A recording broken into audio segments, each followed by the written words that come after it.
Welcome to Drishti Judiciary's latest initiative, the Law MCQs program. Practice questions covering legal current affairs, general knowledge, and previous year's questions. Let's begin today's session.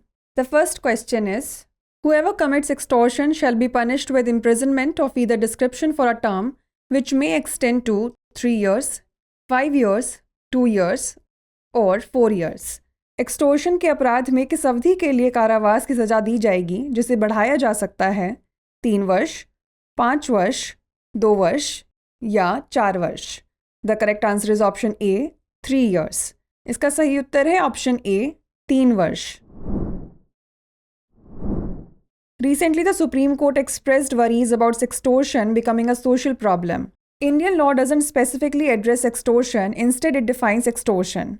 Extortion is defined under Section 383 of the Indian Penal Code 1860, which states that whoever intentionally puts any other person in fear of injury to him or to any other person and dishonestly induces him by putting him in fear to deliver any property or any valuable thing or anything sealed and signed said to commit extortion.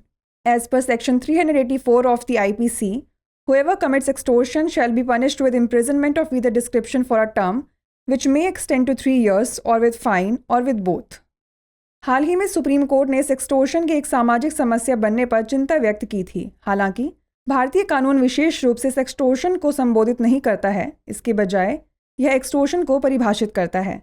Extortion को भारतीय दंड संहिता 1860 की धारा 383 के तहत परिभाषित किया गया है, जिसके अनुसार जो व्यक्ति को किसी अन्य व्यक्ति को कोई क्षति पहुंचाने का भय उत्पन्न करता है और उस प्रकार भय में डाले गए व्यक्ति को कोई संपत्ति या मूल्यवान प्रतिभूति या हस्ताक्षरित या मुद्रांकित कोई चीज़ जिसे मूल्यवान प्रतिभूति में परिवर्तित किया जा सके सौंपने के लिए बेईमानी से उत्प्रेरित करता है, वह एक्सटोर्शन है. आईपीसी की धारा 384 के अनुसार जो कोई भी एक्सटोर्शन करेगा उसे 3 वर्ष तक की कैद या जुर्माना या दोनों से दंडित किया जाएगा. Next question is, for offenses triable by a magistrate the time limit is 30 days, 60 days, 90 days और 120 days. मजिस्ट्रेट द्वारा विचारणीय अपराधों के लिए समय सीमा है 30 दिन, 60 दिन, 90 दिन या 120 दिन. The correct answer is option B 60 days. इसका सही उत्तर है ऑप्शन बी 60 दिन. The prescribed time limit for filing charge sheet is as follows. Offence triable by magistrate 60 days and offences triable by sessions court 90 days. आरोप पत्र दाखिल करने की निर्धारित समय सीमा इस प्रकार है. मजिस्ट्रेट द्वारा विचारणीय अपराध 60 दिन और सत्र न्यायालय द्वारा विचारणीय अपराध 90 दिन. Next question is, which section of the Indian evidence act deals with opinions of experts? Section 45, section 46, section 47 और सेक्शन 48. भारतीय साक्ष्य अधिनियम की कौन सी धारा विशेषज्ञों की राय से संबंधित है? धारा 45, धारा 46, धारा 47 या धारा 48. The correct answer is option A section 45. इसका सही उत्तर है ऑप्शन ए धारा 45. Section 45 of the Indian Evidence Act 1872 deals with opinions of experts. According to this section, when the court has to form an opinion upon a point of foreign law or of science or art, or as to identity of handwriting or finger impressions, the opinions of persons especially skilled in such foreign law, science or art, or in questions of identity are relevant facts. भारतीय साक्ष्य अधिनियम 1872 की धारा 45 विशेषज्ञों की राय से संबंधित है.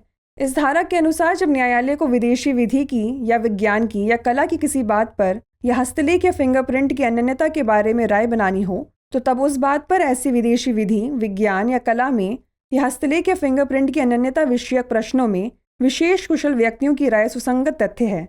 ऐसे व्यक्ति विशेषज्ञ कहलाते हैं. Next question is, who has recently been appointed as the Lokayukta of Madhya Pradesh? Justice AM Khanwilkar, justice NK Gupta, justice Mohammad Yusuf Wani और नन ऑफ द अबव. हाल ही में मध्य प्रदेश के लोकायुक्त के रूप में किसे नियुक्त किया गया है? Justice AM Khanwilkar, justice NK Gupta, justice Mohammad Yusuf Wani या उपयुक्त में से कोई भी नहीं. The correct answer is option B justice NK Gupta. इसका सही उत्तर है option B justice NK Gupta. Justice N.K. Gupta is the present Lokayukta of Madhya Pradesh. The Lokayukt organization in Madhya Pradesh came into existence in February 1982 after the Madhya Pradesh Lokayukt and Up Lokayukt Act 1981. The Lokayukta is the Indian parliamentary ombudsman executed into power through and for each of the state governments of India. न्यायमूर्ति N.K. Gupta Madhya Pradesh के वर्तमान लोकायुक्त हैं। मध्य प्रदेश में लोकायुक्त संगठन मध्य प्रदेश लोकायुक्त एवं उप लोकायुक्त अधिनियम 1981 के बाद फरवरी 1982 में अस्तित्व में आया। लोकायुक्त भारतीय संसदीय लोकपाल है जो भारत की प्रत्येक राज्य सरकार के माध्यम से और उसके लिए सत्ता में आते हैं। The last question is, how many kinds of punishment is provided in section 53 of the IPC 1860? 6, 4, 5 और 7? IPC 1860 की धारा 53 में कितने प्रकार के दंडों का प्रावधान है? 6, 4, 5 या 7? The correct answer is option C 5। इसका सही उत्तर है option C 5। Section 53 of the Indian Penal Code deals with punishments. This section outlines the different types of punishments that can be imposed for various offences under the IPC. Section 53 divides punishments into 5 categories: death, imprisonment for life, simple and rigorous imprisonment, forfeiture of property और fine. भारतीय दंड संहिता की धारा 53 दंड से संबंधित है। यह खंड आईपीसी के तहत विभिन्न अपराधों के लिए लगाए जाने वाले विभिन्न प्रकार के दंडों की रूपरेखा देता है।